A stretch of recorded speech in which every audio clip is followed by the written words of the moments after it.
Welcome to Mojo Plays, and today we're counting down our picks for the hardest Final Fantasy bosses.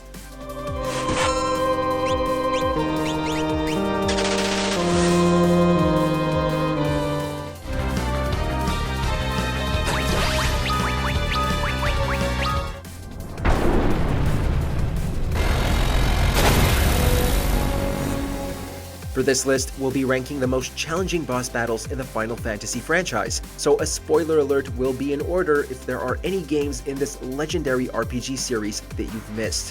What's the toughest Final Fantasy boss you've faced? Let us know in the comments below. Before we begin, we publish new content all week long, so be sure to subscribe and ring the bell to get notified about our latest videos. Warmeck, Final Fantasy.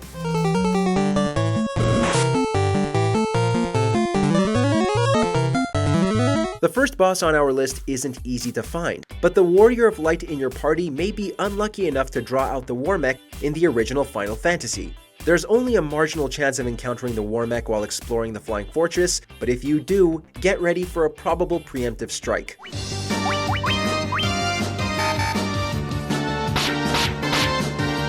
If that's not annoying enough, the Warmech's Atomize ability unleashes devastating non-elemental damage to the entire party and has an auto-heal factor that makes beating it a definite achievement. Omega Weapon, Final Fantasy VIII.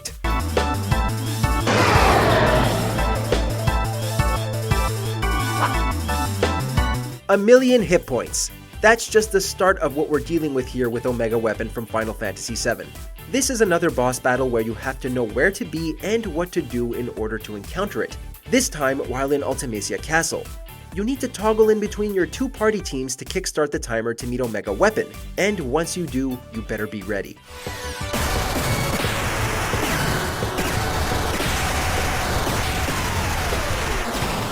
There's Omega Weapon's level 5 death, an ability that instantly KOs any party member with a level divisible by 5. There are cheats to defeat Omega Weapon, however, including hitting it with potions to stop its offense. Attacking it head-on, however, will result in devastating Ultima, Meteor, Gravia, and Terra Break attack.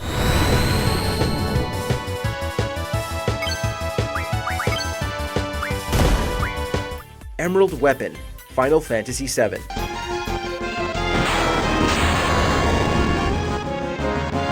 Today's gaming world is used to boss battles taking multiple hours to achieve, but what about the other way around? Players only have 20 minutes to beat the Emerald Weapon in Final Fantasy VII, although you can get around this if you have underwater materia equipped on the party.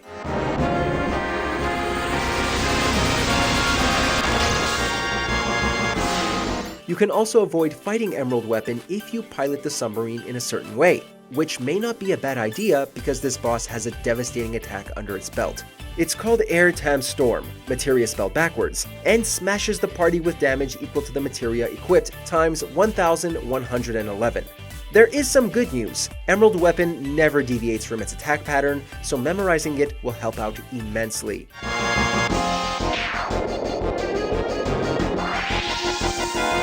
Odin, Final Fantasy IV.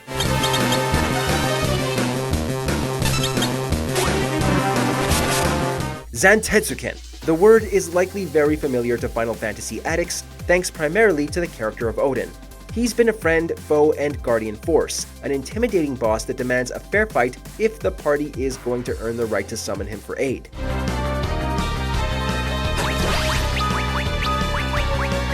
Zantetsuken, or Z-Sword in the SNES version, is Odin's instant death attack, and it makes fighting him one of the riskiest endeavors in the game.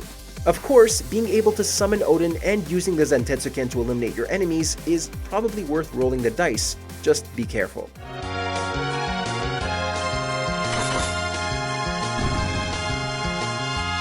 Kefka, Final Fantasy VI.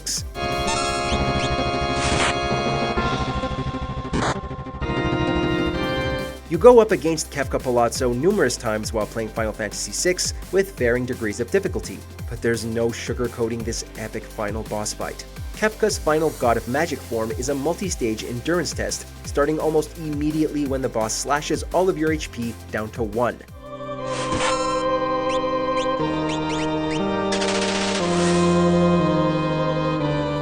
Status ailments like Blind and Silence will be cast on the party, and Kefka will also delight in nixing any positive status boosts you have supporting your crew. What's worse, many of Kefka's attacks are unblockable, making near constant healing an absolute must if you remotely hope to survive to the end.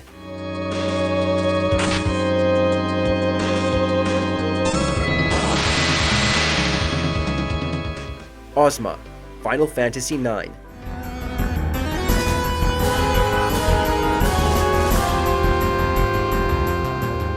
The battle with Osma in Final Fantasy IX can be made a lot easier simply by doing what a lot of gamers love to do anyway: side quests.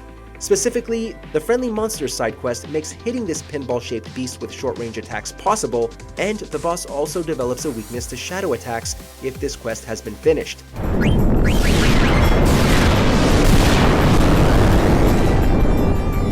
However, don't think for a second that beating Osma is going to be a cakewalk, because its Meteor and Doomsday attacks can devastate an unprepared party.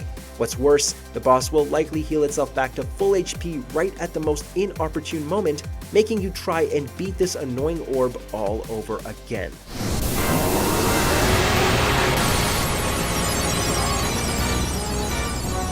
Penance, Final Fantasy X.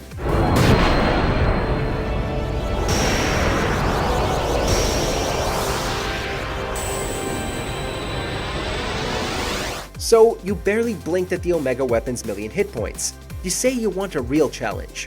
Okay, then may we submit for your approval Penance from Final Fantasy X. This optional super boss has 12 million hit points and can easily annihilate your party.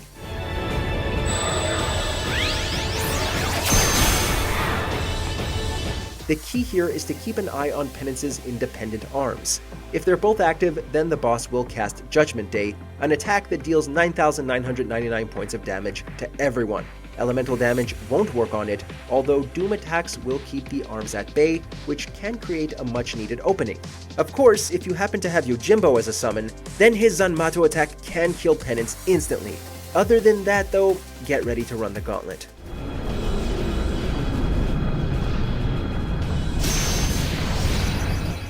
Ultimate Ultima weapon, Final Fantasy XIV.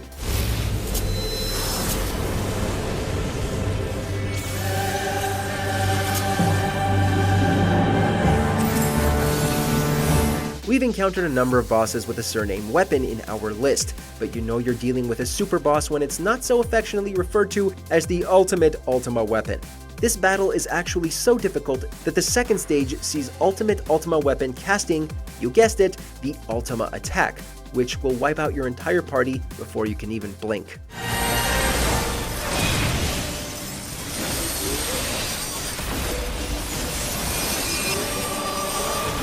The boss does drop some sweet equipment if you're lucky enough to survive the encounter, but to be honest, beating Ultimate Ultima weapon is probably going to be more of a question of luck than anything else.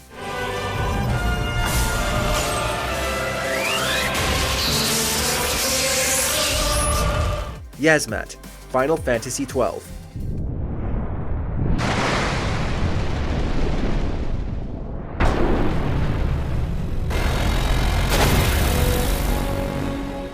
Okay, so at this point we've got to wonder what's going on with Final Fantasy series and all of its myriad optional, nigh unbeatable bosses. Enter Yazmat, whose HP level makes every prior entry on our list look silly, clocking in at a whopping 50 million.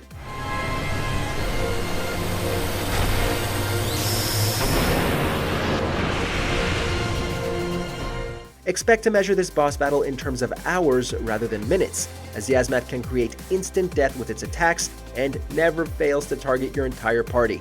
Dark damage attacks will help, and it is possible to fight Yazmat in increments, allowing your party to heal and buy support items. Don't stray too far, however, otherwise the boss will cast regen and stock up on status boosts for when you return.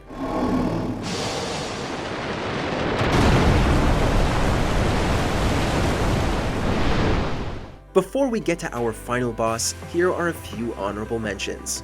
Yunalesca, Final Fantasy X. Pick a stage, any stage, they're all a challenge.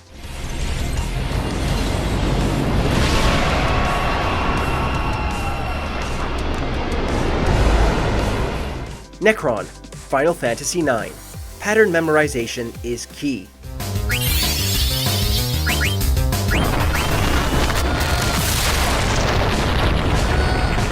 See more flux. Final Fantasy X.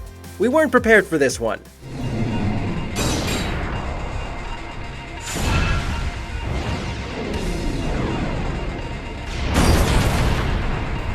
Sephiroth, Final Fantasy VII Remake. Nope, the remake didn't make him any easier. Gotcha. Shall I give you despair?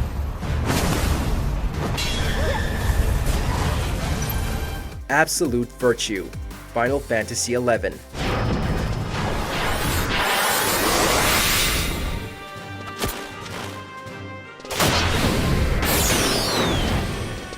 Our number one entry was designed to be unbeatable. So unbeatable, in fact, that a patch was required for Final Fantasy XI in order to give players a chance. It will auto-heal every round, but don't worry about that, because you also have to deal with Benediction. Absolute Virtue will delight every darn time to use this attack after hours and hours of progress, wiping you out and requiring you to try all over again from the beginning.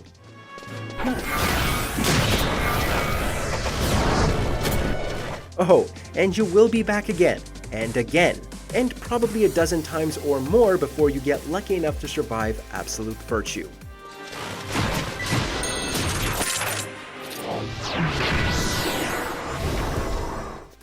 Do you agree with our picks? Check out this other recent clip from Mojo Plays, and be sure to subscribe and ring the bell to be notified about our latest videos.